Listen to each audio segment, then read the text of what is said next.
Un fuerte saludo para usted, Pastor Boris, Pastor Iván, y para todos los hermanos que nos escuchan y también nos ven a través de las señales de la radio. Bendiciones. Así es, ya lo mencionaste, estamos con el pastor Iván Reyes, que nos acompaña también ya en el segundo capítulo junto a él, y es una bendición tenerle, pastor Iván. Muchas gracias, Pastor Boris. Es un privilegio para mí el poder estar aquí. Así que esperamos seguir hablando acerca de este tema que nos fascina en realidad y sobre todas las cosas nos transforma, porque el conocimiento de Dios produce un cambio sustancial en nuestra vida. Cuando vemos las virtudes, ¿no es cierto?, los atributos del Señor, una de las cosas que nos hace es sentir nuestra pequeñez y un profundo peso de adoración hacia Él. Nos hace inclinarnos ante un Dios tan grande. Al menos esa debería ser, ¿no es cierto, Eduardo?, una de las tantas consecuencias que trae el estudiar profundamente la palabra del Señor. Así es, no es mero conocimiento, sino que si este conocimiento que pretendemos tener de Dios a través de la palabra no resulta en una vida de adoración, de devoción al Señor, separamos, ¿cierto?, lo que es la ortodoxia de la práctica. Entonces no solo tenemos que tener la doctrina correcta, sino que también la práctica correcta que glorifique el nombre del Señor. Bueno, a propósito de eso, ¿no, Pastor Iván? Qué interesante acerca de no sé, estamos hablando de ortodoxia, qué significa eso, la teología, muchas palabras que de repente a algunos le pueden confundir. Por ejemplo, una de las palabras que también se usa, la doxología, que está cargada de doctrina y de adoración. Adoración, exactamente. Exactamente, la doxología hay varias en las escrituras, inclusive al parecer a veces los escritores bíblicos están guiados obviamente por el Espíritu Santo al escribir, no obstante parecen detenerse en un momento para pronunciar una alabanza, una adoración, una exaltación del nombre del Señor en medio de lo que están escribiendo. Eso lo vemos, por ejemplo, en 1 de Pedro, capítulo 1, versículo 13, esa es una doxología preciosa, donde habla de la resurrección del Señor Jesucristo, que fue la que le da sentido a todas las cosas. En realidad, eso es a eso nos debe llevar precisamente el conocimiento de Dios, el conocimiento de su plan redentor, de lo que Él ha hecho por nosotros, de lo que ha manifestado en cuanto a su amor extraordinario e incondicional hacia nosotros. Eso debe entonces producir como respuesta necesariamente en nuestra vida una adoración al Señor. Bueno, justamente el capítulo 139, entre tantos pasajes gloriosos de la Escritura, nos hablan, por ejemplo, el famoso pasaje, ¿no es cierto?, Salmo 139, los primeros versos: oh Jehová, tú me has examinado y conocido. Tú has conocido mi sentarme y mi levantarme, has entendido desde lejos mis pensamientos, has escudriñado mi andar y mi reposo, y todos mis caminos te son conocidos, pues aún está la palabra en mi lengua, y he aquí, oh Jehová, tú la sabes toda. Detrás y delante me rodeaste y sobre mí pusiste tu mano. Tal conocimiento es demasiado maravilloso para mí, alto es, no lo puedo comprender. Acerca de la omnipresencia, pero también de la omnisciencia, el conocimiento perfecto, pleno de Dios. Y justamente, Eduardo, compartiremos hoy día acerca del conocimiento de Dios. Ese es el tema que hemos propuesto para esta jornada. Es algo que nos sobrepasa. La verdad es que cada vez que hablamos y introducimos, siempre decimos lo mismo, porque cualquier atributo que nosotros presentemos o queramos describir, nos sobrepasa. Pero con todo lo que nos sobrepasa, entendemos que lo que Dios nos ha revelado en la Escritura es lo que Él quiso darnos para conocerle y, como decíamos recién, para glorificarle también. Así que hoy día, como usted bien dice, Pastor Boris, el tema es la omnisciencia o el conocimiento de Dios. Estamos hablando de lo mismo, digamos. Cuando hablamos de esta capacidad, esta es un atributo absolutamente que le es propio. No hay nada, ningún otro ser que pueda conocerlo todo en perfección absoluta. Es decir, un Dios que no necesita aprender algo tan diferente a nosotros, que continuamente y hasta el último día de nuestra vida seguiremos aprendiendo. ¿Qué significa la omnisciencia, Pastor Iván?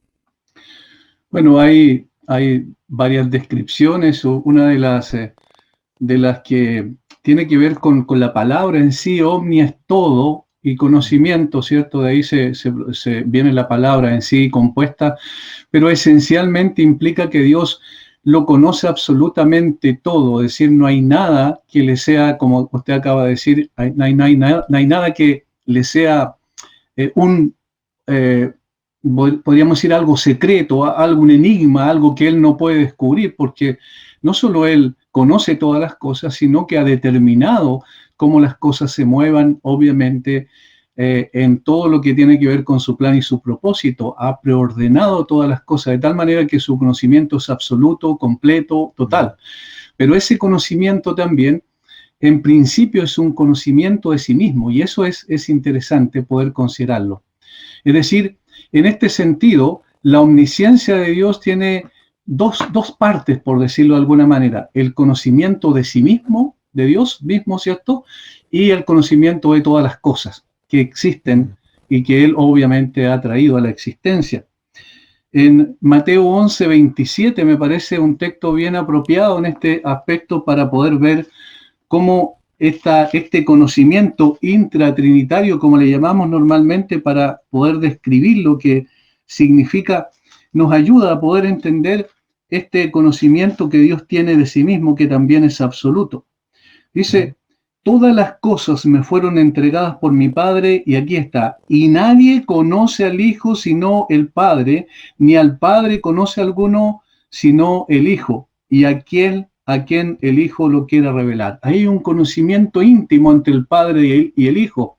Y posteriormente el apóstol Pablo, cuando le escribe a los Corintios, también va a hablar de un conocimiento ahora del Espíritu Santo. Nadie conoció el Espíritu de Dios, nadie conoció a Dios sino el Espíritu de Dios que está en él. De tal forma que ese conocimiento intrínseco de Dios es muy interesante también, porque como vimos la semana antepasada, cuando estuvimos acá también juntos conversando, hablamos sobre la seidad de Dios, de que Dios existe de sí mismo y por sí mismo, de tal forma que no necesita nada ni de nadie para existir. Ahora, en ese aspecto también Dios tiene un conocimiento absoluto de su propio ser. Y en segundo lugar, Dios tiene un conocimiento de todas las cosas. Pero el segundo sería imposible sin el primero. Amén. En esta omnisciencia tan profunda, el salmista llega a decir, tanto conocimiento, tanta ciencia, es tan alta que no la puedo comprender. Esto nos habla, Eduardo, de nuestra incapacidad, y en esto siempre vamos a estar al debe. Por más que estudiemos, por más que nos capacitemos, solamente vamos a rajuñar áreas del conocimiento, porque el conocimiento pleno nunca la vamos a poder obtener. Claro, tiene que ver también con el atributo de Dios, que Él es un ser eterno. Nosotros somos en ese sentido determinados, ¿cierto? Pero Dios es eterno, no tiene comienzo ni final. Entonces, ¿cómo podríamos pretender conocer esta eternidad a cabalidad? No estamos en esa capacidad. Y es por eso que es muy importante lo que señalaba el pastor Iván respecto del conocimiento que Dios tiene de sí mismo, y también lo que nosotros podamos llegar a conocer. Y un poco retomando la pregunta, Boris, que esto no sea una excusa, ¿cierto? Porque alguien podría decir, bueno, los pastores están conversando, dicen que no es posible llegar a conocer a Dios, y ahí ya nos estarían tergiversando, ¿cierto? Estamos diciendo que lo que Dios ha revelado de sí mismo es lo que Él ha decidido revelar, y por lo tanto es suficiente. Y en ese sentido, todo cristiano, enfatizo esto, todo cristiano, y no solamente los pastores, los predicadores o un evangelista, sino que cada uno, en la capacidad que Dios le ha dado a cada uno, debe relacionarse diariamente con la Escritura, porque lo que venimos haciendo en este programa no es una abstracción, son todos conceptos, ¿cierto? Pero que se extraen desde la palabra del Señor. Por lo tanto, todo lo que nosotros logremos captar, extraer de la palabra del Señor de forma correcta, en una correcta interpretación, es útil para nosotros, ¿cierto? Bien lo decía el apóstol Pablo a Timoteo, toda la Escritura es inspirada por Dios, toda.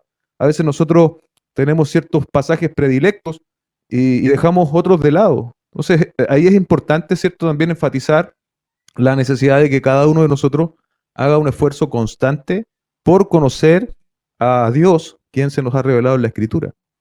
Bueno, qué interesante eso acerca de la palabra conocer, porque nosotros la ocupamos mucho en español y muchas veces cuando hablamos de conocimiento se nos vienen algunos conceptos griegos de poder, como un embudo que se pone en la cabeza y vamos llenándolo de conocimiento, pero ese conocimiento es a la griega, pero a la hebrea. De hecho, de seguro en su iglesia el pastor ha enseñado en alguna predicación, estudio bíblico. Cuando hablamos de conocer a Dios también tiene una connotación diferente en hebreo, Pastor Iván.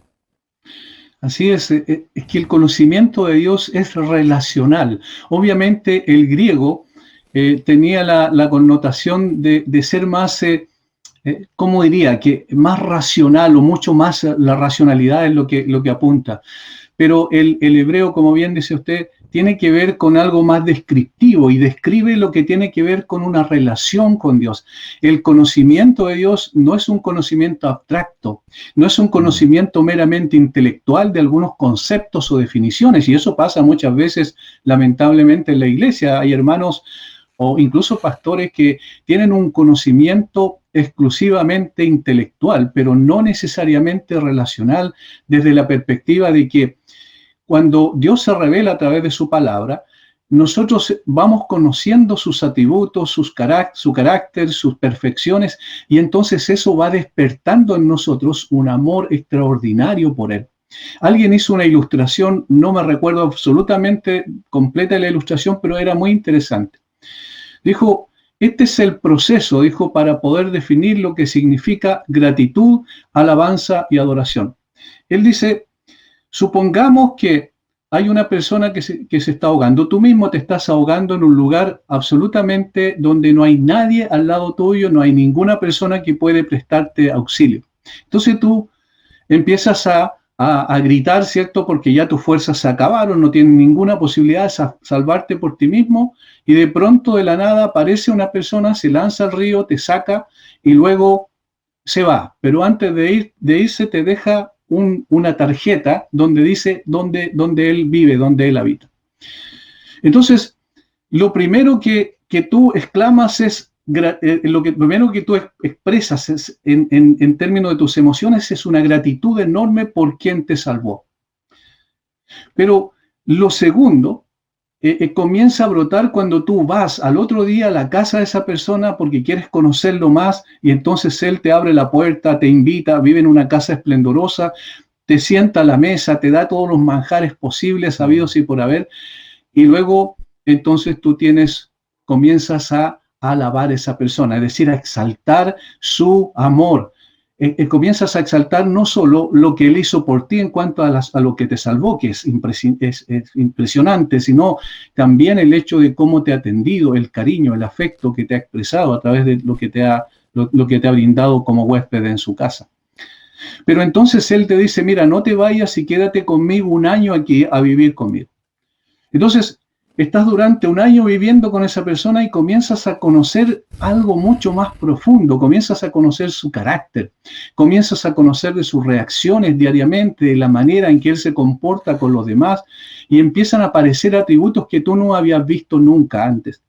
Y entonces, de la gratitud que pasaste a la alabanza, ahora pasas a la adoración, porque te das cuenta que es una persona que es imposible de comparar con cualquiera. Tiene características, tiene atributos que son únicos. Y entonces ya tú tienes una relación con esa persona, no solo una gratitud porque te salvó, no solo alabanza porque te atendió bien, sino ahora tus pensamientos no están en la salvación, sino en el Salvador. Tus emociones y sentimientos no están en la alabanza solamente, sino en la adoración misma, porque ahora tú entiendes quién es Él y entonces te entregas completamente a Él. Ya no es un asunto abstracto, ya no es un conocimiento así superficial, sino mucho más profundo. Y eso es lo que va pasando en la medida en que vamos conociendo al Señor. Bueno, y esto es maravilloso. Hablabas acerca de alabanza y adoración, que espero algún día que lo podamos también profundizar, porque es un tema tan importante y tan práctico en la vida de la iglesia, ¿no? Cuando conocemos al Señor, cuando Él se nos revela, entendemos por su Espíritu nuestra pecaminosidad y somos guiados a la salvación plena, y empezamos justamente a conocer.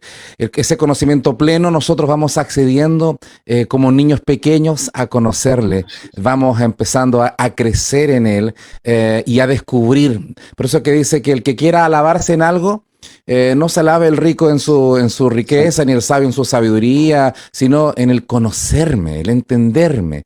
En eso hay una riqueza tremenda que podemos disfrutar de este conocimiento pleno, como el Señor, o sea, el que tiene hambre del Señor, le va a ir conociendo más profundamente día tras día, Eduardo. Así es. Y ese conocimiento, como hemos dicho también, no es un conocimiento que no se exprese, sino que es un conocimiento que se expresa en una adoración, también un poco entendiendo que la adoración no lo vinculemos directamente al tema de la música, sino que la adoración como un concepto de vida, de vida. Nuestra vida debe ser una constante adoración delante del Señor.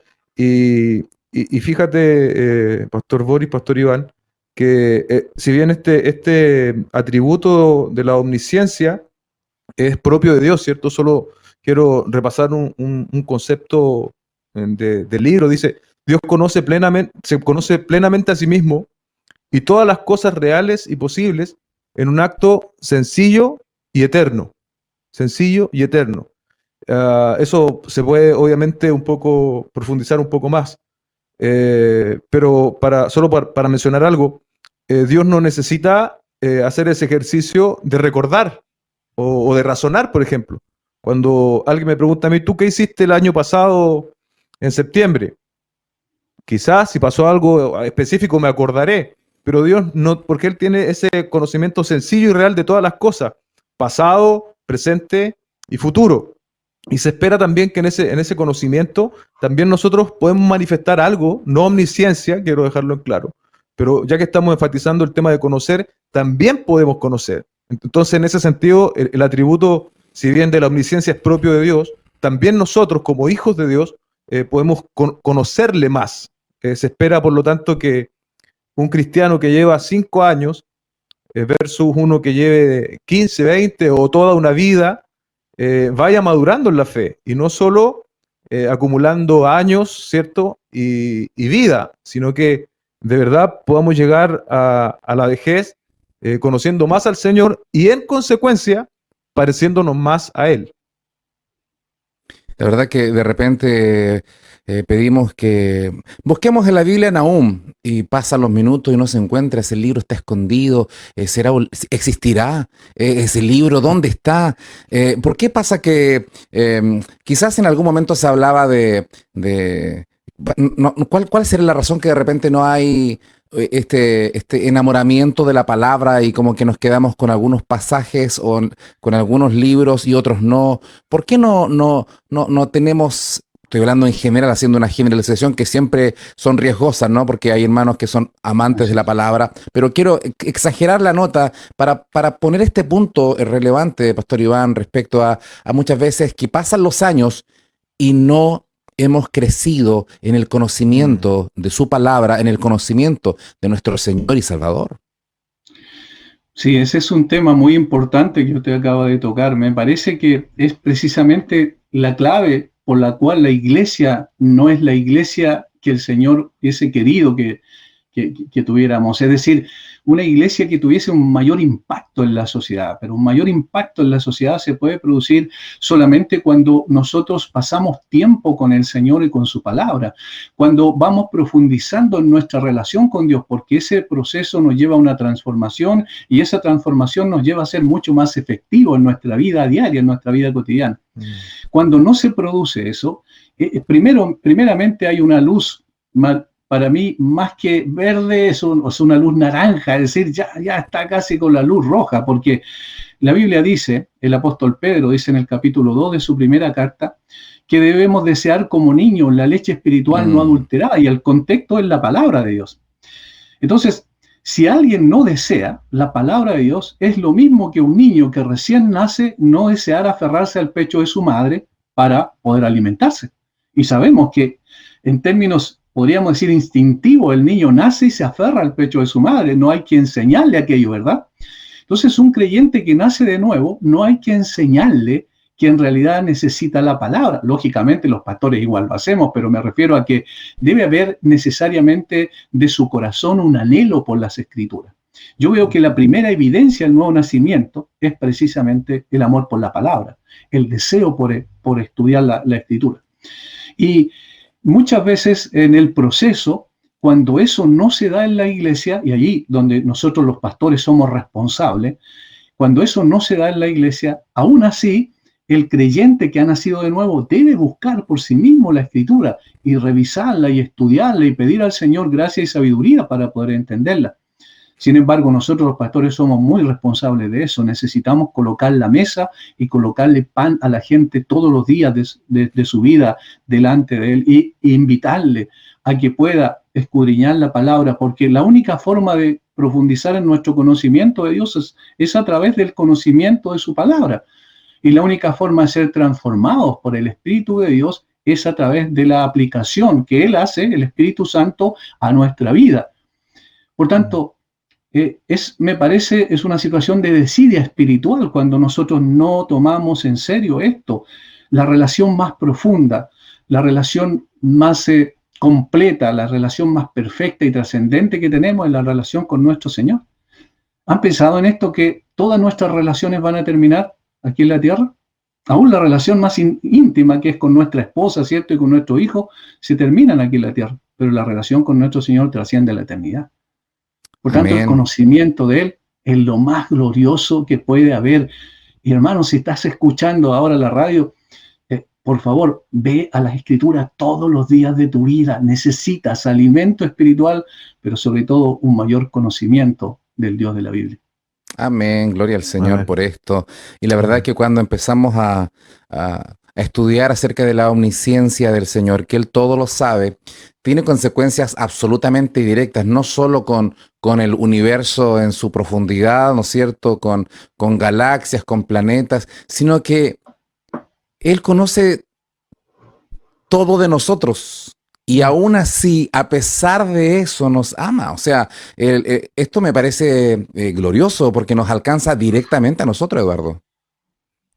Hebreos 4:13 dice, no hay cosa creada que no sea manifiesta en su presencia. Antes bien, todas las cosas están desnudas y abiertas a los ojos de aquel a quien tenemos que dar cuenta, dice el autor de Hebreos.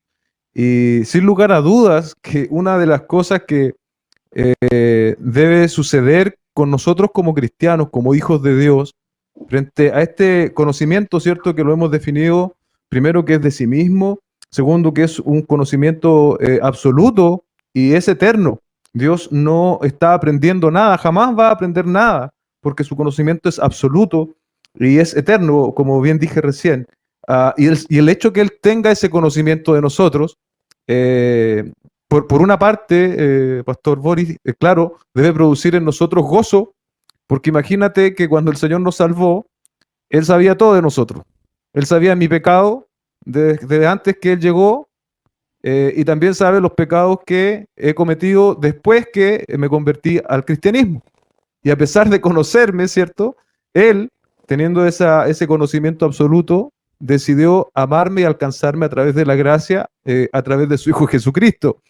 ¿Cómo no vamos a estar agradecidos? ¿Cómo no vamos a darle alabanza por eso? Pero quizás en el contraste o en la vereda de al frente, el hecho de que Dios sepa todo también debe generar en nosotros un temor reverente, Así es. porque el ojo del Señor está en todos lados. Nosotros los hombres, ¿cierto? Somos expertos en encubrir, en encubrirnos, en mostrar caras, pero frente al Señor estamos absolutamente desnudos. Él lo ve todo con este atributo de su omnisciencia y es necesario también, por lo tanto, que eso genere en nosotros no un temor de si peco el Señor me va a liquidar, no, pero un temor reverente que me guíe a la santidad. Y eso sí es importante también enfatizarlo. Sí, este tema de la omnisciencia y la santidad, el vivir en su voluntad, tiene registros allá en Génesis, por ejemplo, no existía todavía ley.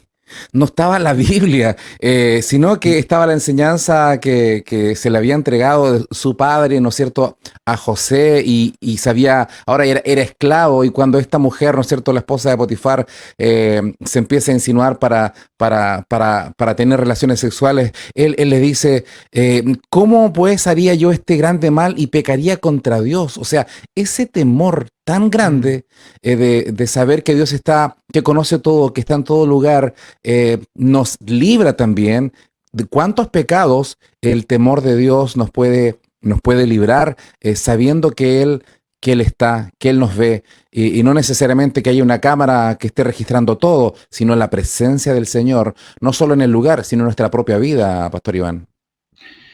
Así es muy interesante. Estaba mientras ustedes hablaban pensando en un texto de Primera de Pedro. Y precisamente cuando él empieza la parte exhortativa de la carta, porque después de los primeros 12 versículos del capítulo 1, donde Pedro habla sobre lo que Dios hace en favor nuestro, el versículo 13 dice, por tanto, ceñid los lomos de vuestro entendimiento, sed sobrios y esperad por completo en la gracia que se os traerá cuando Jesucristo sea manifestado. Arremánguense, en otras palabras, ¿cierto? La ropa, estén listos para poder colocar en acción lo que ustedes ya han visto, la reacción que deben tener frente a lo que Dios hizo por nosotros. Pero es interesante que en ese contexto, donde los llama a la santidad, donde dice, sino como aquel que os llamó es santo, versículo 15, sed también vosotros santos en toda vuestra manera de vivir, porque escrito está, sed santo, porque yo soy santo, citando a Levítico. Y luego dice, y si invocáis por Padre a aquel que sin acepción de personas juzga según la obra de cada uno, conducíos en temor, miren, todo el tiempo de vuestra peregrinación.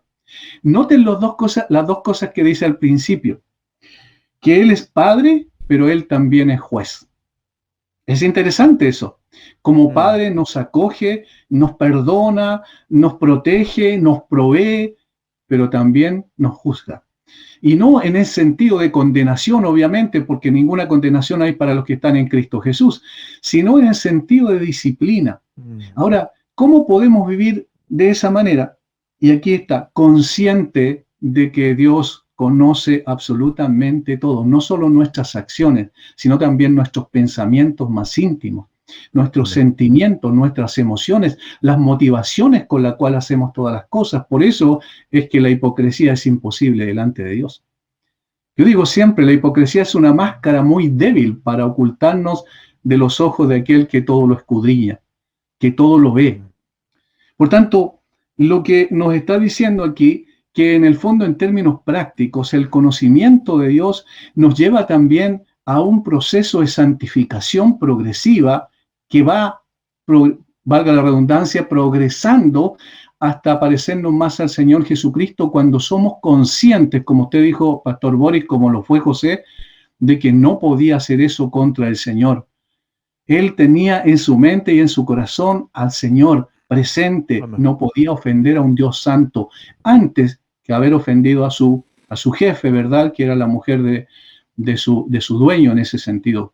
Ahora, notan esa práctica a la cual nos debe llevar, por eso no son conceptos abstractos. Este conocimiento que Dios tiene de nosotros debe llevarnos a una mayor santidad y al mismo tiempo también a una mayor gratitud por lo que decían anteriormente, que sabiendo quiénes somos, sabiendo que en nuestro corazón todavía hay muchas cosas con las cuales luchamos, nos sigue amando y nunca nos dejará, porque Él también es nuestro Padre, además de ser aquel delante del cual debemos responder. Es interesante cómo el pecado, bueno, la Escritura lo dice, que tiene este efecto que nos quiere cegar, nos quiere que permanezcamos ciegos ante la revelación de Dios, es decir, aún siendo cristianos, cuando viene el pecado, sabiendo que Dios lo ve todo y todo lo conoce, pretendemos ocultarnos. Así como Adán se pretende, ¿no es cierto?, con su esposa ocultar entre el follaje, y el Señor, ¿dónde estás, Adán? En una pregunta que él sabía perfectamente dónde estaba, pero para revelar un poco lo que Adán estaba haciendo. Muchas veces nos pasa eso, y no estoy hablando del mundo, sino de aquellos que ya conocemos al Señor. Cuando viene el pecado y cuando lo cometemos, pareciera que lo podemos mantener oculto ante un Dios que todo lo sabe, Eduardo. Y probablemente es nuestra mayor pérdida de tiempo. Así Pretender es. esconder nuestro pecado, como yo decía antes, delante de los hombres quizás es más fácil, pero delante de Dios es infructuoso, no tiene sentido.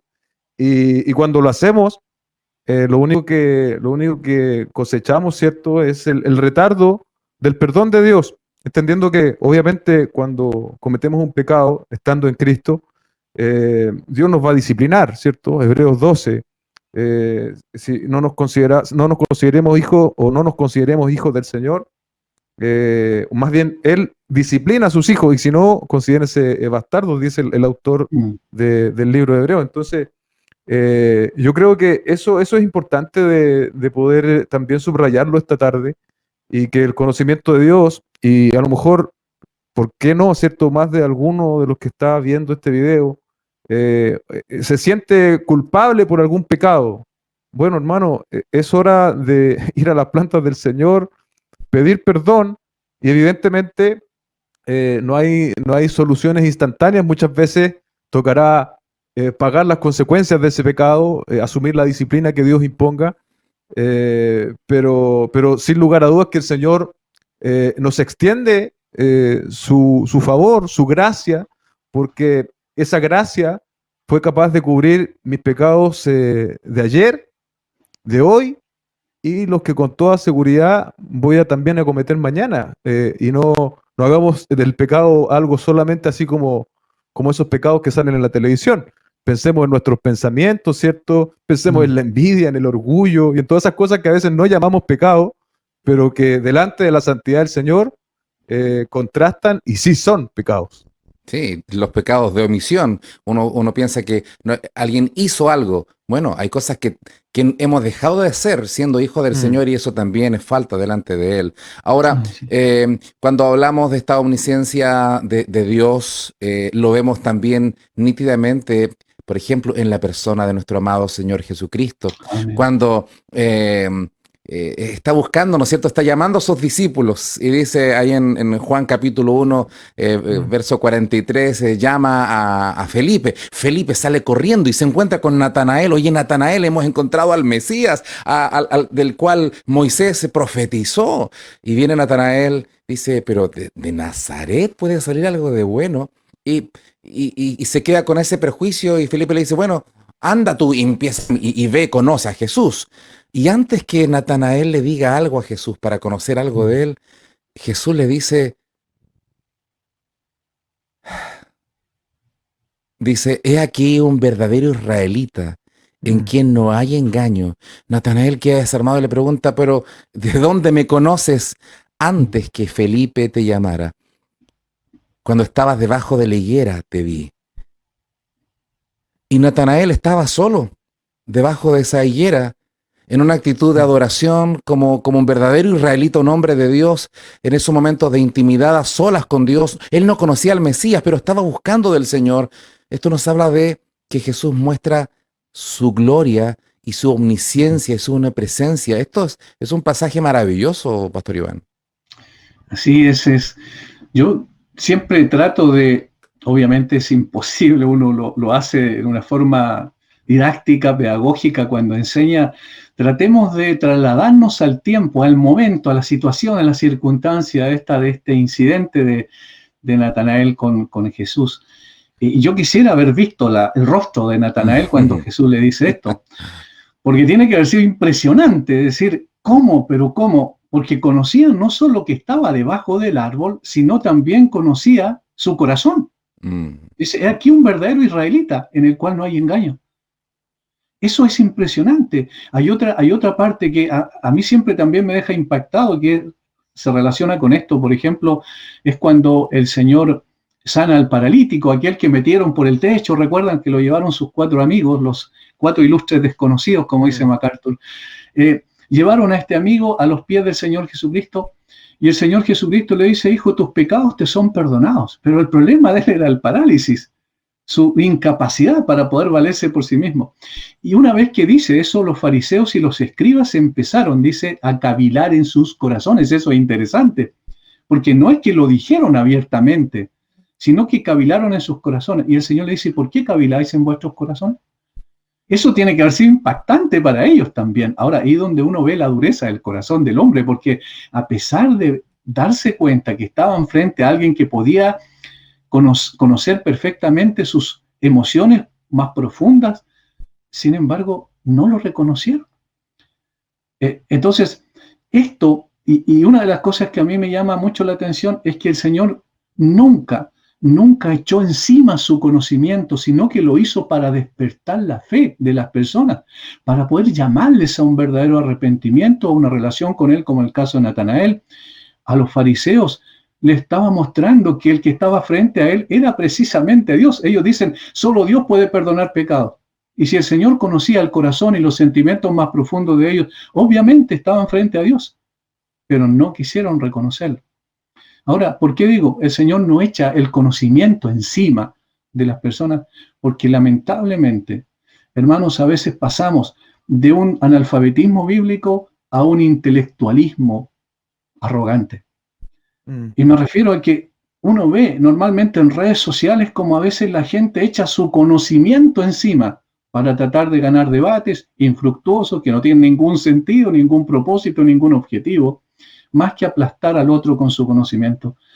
Cuando conocemos más del Señor, ¿saben? Lo que se produce naturalmente es un concepto de una pequeñez. Vivimos tiempos donde hay tanta tecnología, abuso de esta tecnología, y muchas veces hoy día que le sacamos foto a todo y las publicamos, ¿no? Que comemos con quiénes estamos y lo publicamos, alguna buena acción y la publicamos.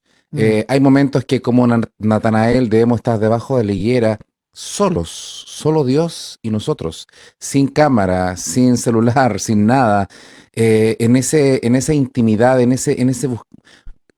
ese disfrutar de una relación personal con el Señor, donde no hay ojos, donde no hay nada, donde no se busca un reconocimiento, que alguien nos mire, porque es suficiente la presencia de Dios y nosotros. Ese temor y ese amor con el cual podemos acercarnos al Señor, creo que también debemos redescubrirlo y reenseñarlo, Eduardo.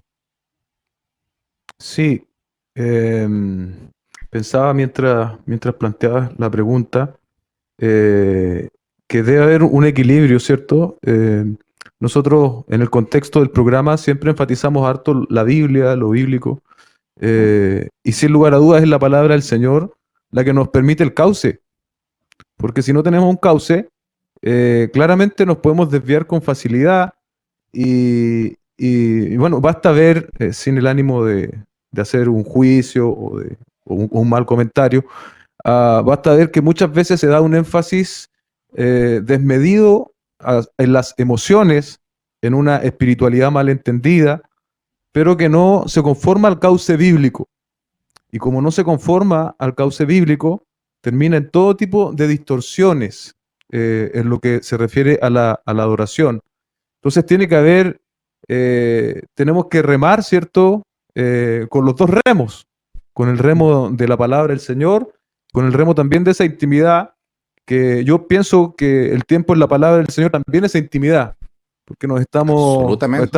nos estamos sumergiendo en Dios mismo a través de su palabra. Y obviamente esa intimidad también en la oración, que yo no sé si ustedes lo comparten, pero creo que hay probablemente las debilidades, las disciplinas espirituales más débiles que tiene la iglesia es justamente la palabra y la oración. Y producto de eso es que se levantan con tanta facilidad falsos profetas, falsos maestros, ciertos impostores, porque no se ejercita este discernimiento espiritual tan necesario y que está prácticamente por toda la palabra del Señor. Así que, sin lugar a dudas, también necesitamos esa parte personal e íntima Y tener mucho cuidado porque y yo a veces miro, ¿cierto? Y uno da entre risa y un poco de pena, aquí orando, aquí en la intimidad del Señor, y colocan una foto, una foto en internet, lo cual me parece que es una contradicción de términos, ¿cierto? No puedes estar en la intimidad con el Señor haciéndolo público por internet. O sea, la intimidad se entiende, ¿cierto? Cuando el Señor enseña a orar, dice cerrada la puerta en tu aposento, un lugar privado, un lugar donde estamos el Señor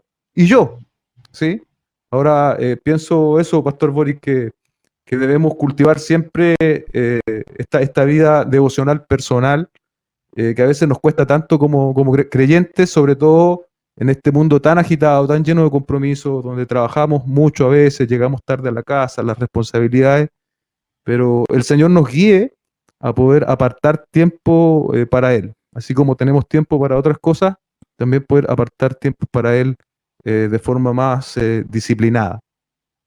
Amén. En este culto a Dios que es personal, es íntimo, y la otra faceta que maravilloso es, como dice el Salmo 133, otra faceta, aparte de la íntima, de estar a solas con Él, compartir los hermanos juntos en armonía, el poder estar juntos y unánimes, como dice también el libro de los Hechos. Es decir, esta faceta también comunitaria, este aprendizaje que dice que juntos perseveraban, es decir, en la doctrina de los apóstoles. Es decir, este aprendizaje hay una connotación íntima, personal, privada, pero también qué agradable es un poco el ejercicio que estamos compartiendo ahora a micrófono abierto, compartiendo con los hermanos que están a esta hora en sintonía, escuchando, participando, de seguro, opinando.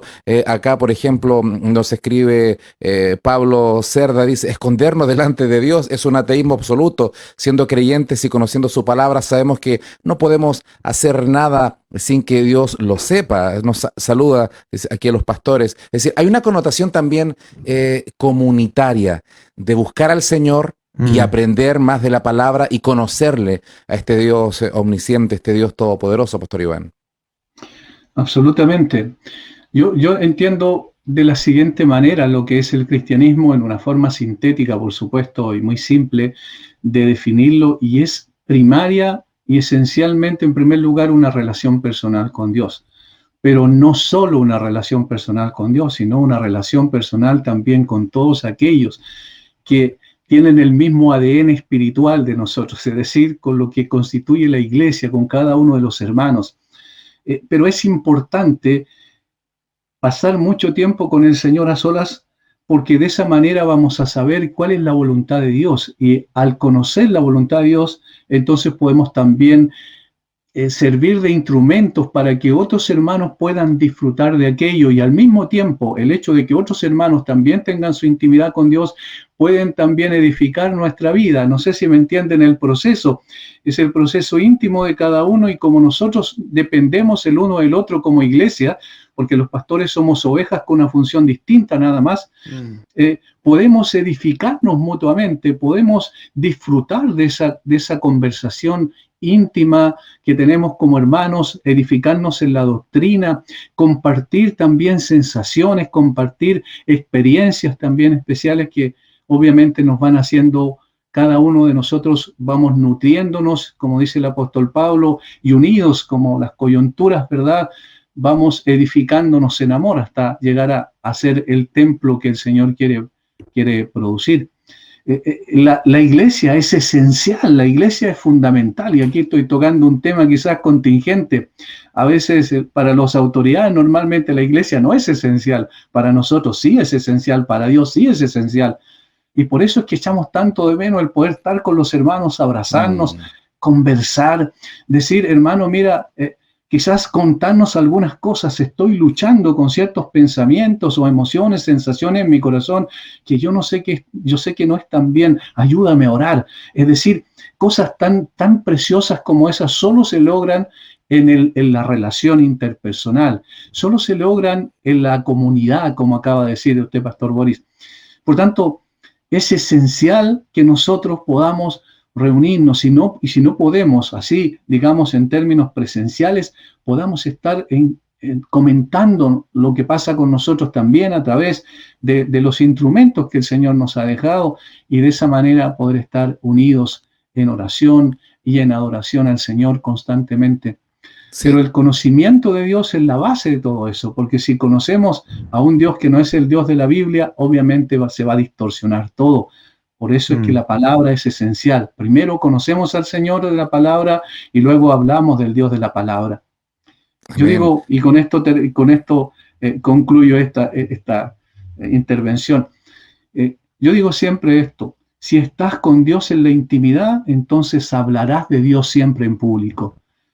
No es que te vas a colocar un traje, ahora voy a ir y voy a enseñar. No, es que siempre estás enseñando, porque siempre al mismo tiempo estás siendo enseñado por Dios. Bueno, justamente quería ir a conversar un poquito más acerca de eso respecto a la importancia, aquí entramos ya a un tema netamente pastoral, la importancia que los siervos del Señor busquemos a Dios en intimidad para poder justamente ministrar con autoridad de la palabra del Señor, de estos misterios revelados en la Escritura, que el Señor pueda abrir nuestros ojos a lo que está escrito, porque no necesitamos buscar otras revelaciones extras. Es todo lo que necesita la iglesia en todos los siglos y en el presente está la Escritura, pero Amén. no solamente de manera intelectual, esta búsqueda continua. ¿Qué importancia tiene? Yo sé que tiene demasiada importancia, pero ¿qué podemos también hablar acerca de esta importancia, Pastor Eduardo, de los siervos del Señor, de tener tiempos íntimos para poder ministrar con autoridad a la iglesia? Bueno, hay diferentes, o sea, no es que hayan diferentes medidas en esto, pero a veces hay diferentes realidades pastorales, ¿cierto? Que tienen que ver con las realidades de las iglesias locales. Entonces, muchas veces la iglesia, ¿cierto?, mira la labor del pastor con recelo. Me acordaba de una experiencia, parece que contó el pastor Sugel hace un tiempo, de un niño que quería ser pastor. Y la maestra le preguntó, ¿pero por qué quieres ser pastor? Y la respuesta del niño fue porque él trabaja solo los domingos y tiene todo el resto de la semana libre. Entonces, eso dibuja un poco, eso dibuja un poco el concepto, ¿cierto? El concepto. Y a veces es difícil, ¿cierto?, conciliar los tiempos. Cuando un pastor, aparte de la labor pastoral, por ejemplo, tiene que trabajar en un trabajo secular, tiene su familia, se hace aún más difícil esto. Entonces, de ahí la importancia, raya para la suma, que la iglesia entienda esto y que de manera, a veces decimos, queremos mandar gente a las naciones, a misiones, y es verdad, es una necesidad. Pero la necesidad primaria, ¿cierto?, de la iglesia local es también la mantención del hombre o de los hombres que puedan estar pastoreando, de modo que ese hombre tenga la posibilidad de prepararse bien.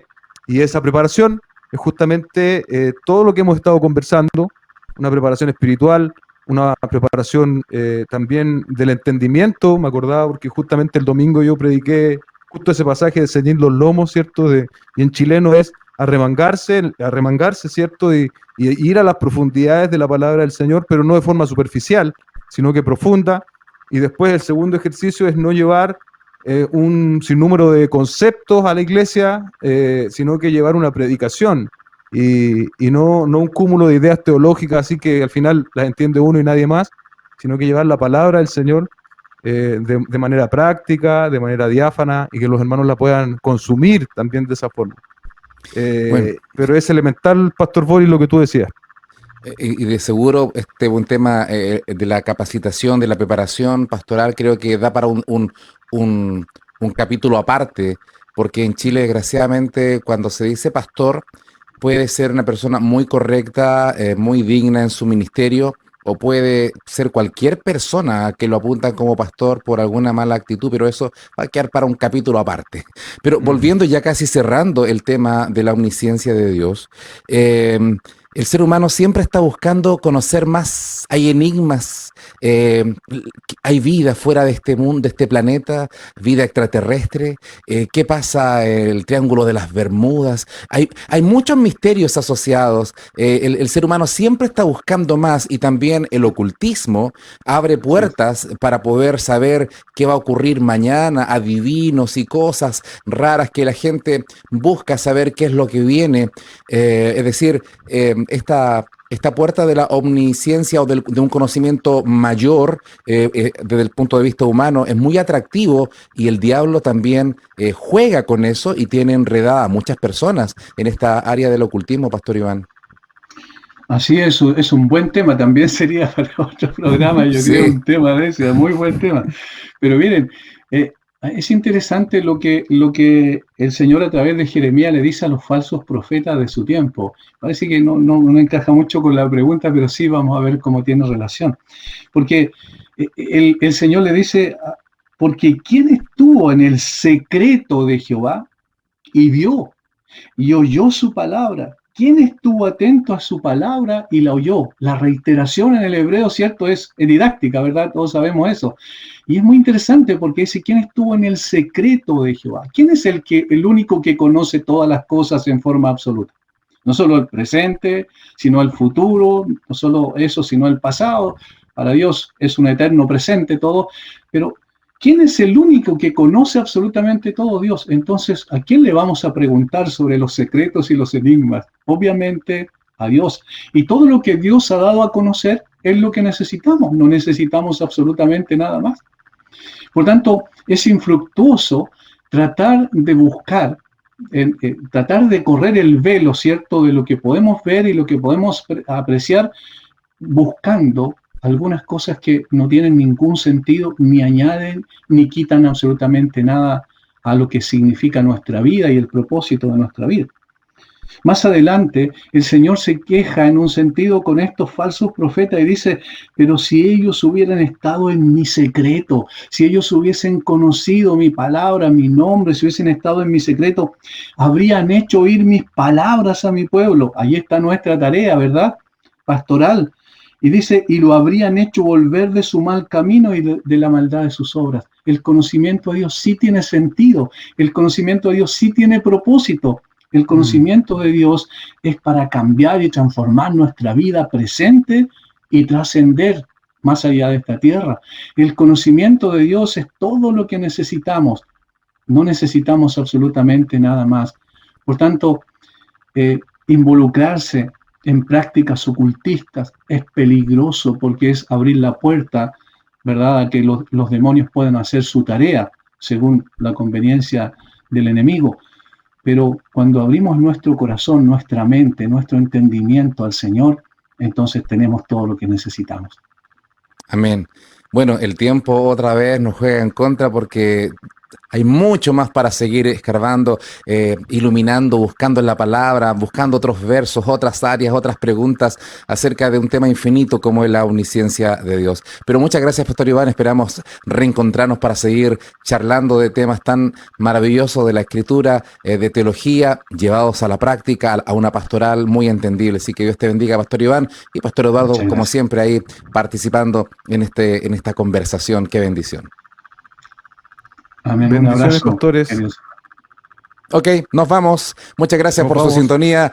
Si Dios lo permite, nos reencontramos en otro Entre Hermanos y Pastores. Bendiciones.